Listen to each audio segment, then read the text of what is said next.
Good afternoon, everybody. My name is Elizabeth, and I am coming to you live from one of our firefighters in Qualicum Beach, one of his home. And we're sitting outside because the sun is shining today. And we're in the home of Doug Lockhead, who is a firefighter and has given us some stickers, which we are going to put in your messy packages for January. We've been thinking about who are the people in your neighborhood, and we want to celebrate those who are first responders, and especially our firefighters here in the Oceanside area. This January 2022 is no exception. We have people who care for us and take care of us, especially when there is a crisis or a critical incident like a fire. And so I'm joined by Doug and wanted to say thank you for agreeing to be online, and Barb, who's behind the camera.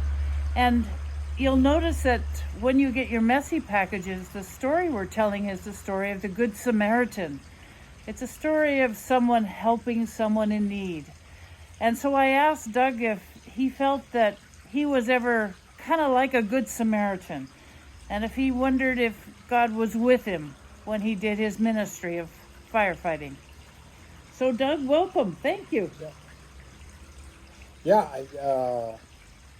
When we go to fire calls and respond to your 911 call, we are going and we're praying on our way to figure out what we should do, how we should approach the situations we encounter. We come from our own families who have their needs, and we leave them and come and support the people in our community. Often we're going into situations where we don't have enough information to know what to do or what help is needed. So I'm sitting in the back and praying and asking for guidance to know how to respond and what to do and say, especially on medical calls. I find it really difficult when we show up at someone's house and they need some medical aid because I don't know what to do. I feel like I don't know what to do and I don't have the skills.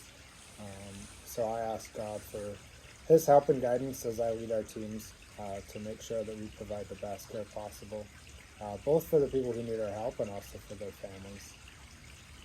Because it's not just the person who might be in medical need. It's also for the family, and if it's a fire, it's the whole community, isn't it, who is very traumatized by it. Yeah, it can be very difficult for the people calling 911 and also for the families that are involved, because they don't know what's happening. They don't have the training we have in medical aid and in what to do, and they are scared, and they need someone there to be with them and to help them walk through this difficult situation.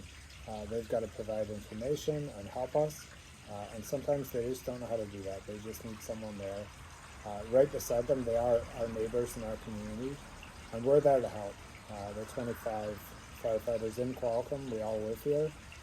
We are all volunteers, and we're coming from our homes, from our work, from being at the park with our kids to come and help.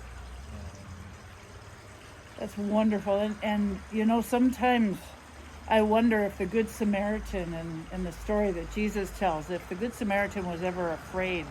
And so you've helped to explain that sometimes when we jump in to help somebody who's in need, that sometimes we have a little bit of fear, but it's our prayers and knowing that God is with us. Yeah, it can be very scary, going on the fire truck, going at fast speeds.